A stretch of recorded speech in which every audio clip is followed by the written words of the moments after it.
আজকে আমার নিবেদন শুভ দাশগুপ্তের লেখা কবিতা কবি।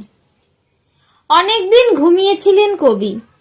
ঘুম ভাঙতে সহসা মনে এলো বাংলাদেশ। সবুজ মাঠ, গভীর সবুজ গাছ, কৃষ্ণচূড়ার লাল, রাধাচূড়ার হলুদ, পলাশ রঙিন শিমুল, উদার গঙ্গা, পদ্মা, মেঘনা, রামধনুর আবেগ ছড়ানো মেঘ ছেঁড়া বর্ষার আকাশে। কবি চঞ্চল হয়ে পড়লেন। অস্থির পায়ে পায়চারি করতে করতে দাড়িতে হাত বোলালেন, মাথার চুলের ঢেউয়ে হাত বোলালেন। তারপর ঘোষণা করলেন, বাড়ি যাব, দেশে যাব। জোড়াসাঁকোয় পৌঁছে কবি দেখলেন লোহা লস্কর ভাঙা টিনের বিশাল ব্যবসা জমেছে। কুলি, মুটে, মজুর ময়লা পোশাকে খৈনি খাচ্ছে, মালপত্তর ওঠাচ্ছে নামাচ্ছে। ঝকঝকে ধুতি আর ফিনফিনে পাঞ্জাবির মেদবহুল ব্যবসায়ী পান পরাগে রং ছড়াচ্ছে রাস্তায়, দেওয়ালে।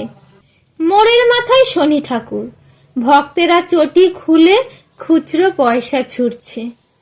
ভীষণ সংকীর্ণ রাস্তায় চিতপুরের ট্রাম অতিকায় সরীসৃপের মতো মানুষ গিলছে। কবির মুখে শব্দ নেই, সোজা শটান বোলপুর। বড়লোকের আদুরে ছেলেমেয়েরা মোহরার গান গাইছে বিশ্বভারতীর ক্যাম্পাসে। শাল, পলাশ আর আমের বনে বিয়ারের শূন্য বোতল। গম্ভীর প্রধানমন্ত্রী গম্ভীরতর আচার্যের ভাষণ দেবেন কাল। চারিদিকে কাঁটাতারের বেড়া, মেটাল ডিটেক্টর, পুলিশে পুলিশে 6 লাখ।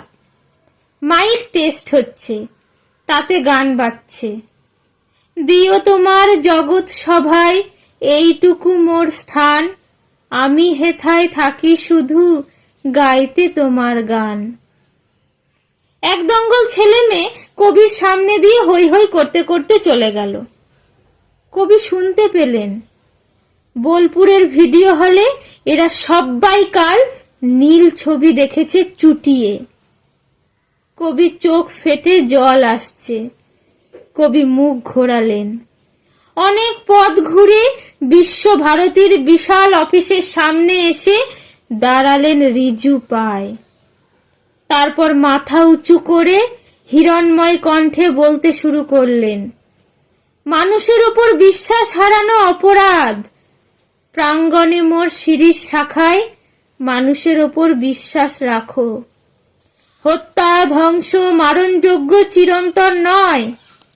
এই আকাশে আমার মুক্তি আলোয় আলোয়। মানুষের ওপর বিশ্বাস হারানো পাপ।